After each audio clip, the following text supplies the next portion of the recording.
We will start now with the sixth section of this chapter, which is the structure of the atom. So we have seen in the previous section how ideas about atoms have developed over time, and this is the atomic model that we will be using.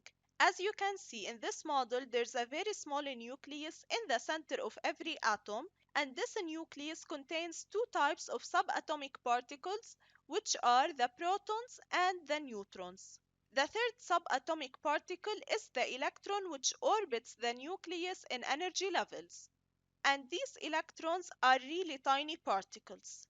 As we have mentioned before also, protons have a positive charge, neutrons have no charge, which means that they are neutral, and thus this nucleus, which contains the protons and the neutrons, will hold itself an overall positive charge, whereas the electrons orbiting the nucleus are negatively charged.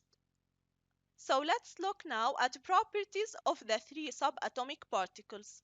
We will start with the relative charge. The relative charge of a proton is +1, whereas the neutrons are neutral and thus their relative charge is 0, they hold no charge.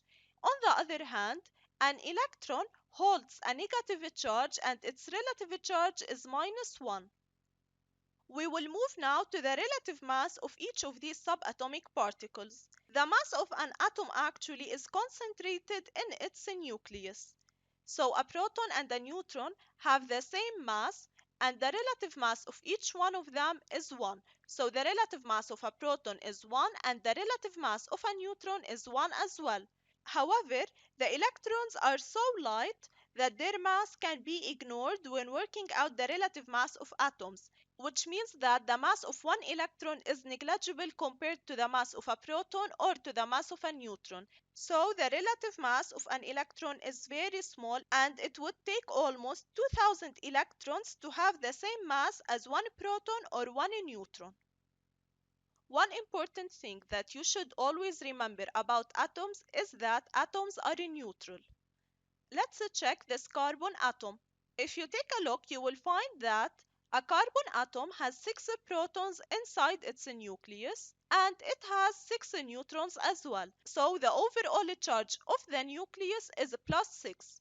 If we look now at the electrons, we will find that the carbon atom has 6 electrons which are orbiting the nucleus in energy levels, and thus the overall charge of the electrons is -6. The overall charge of an atom is equal to the charge of the nucleus plus the charge of the electrons. And in the case of the carbon atom, we will have +6 plus -6, which is equal to 0, and thus the carbon atom is a neutral.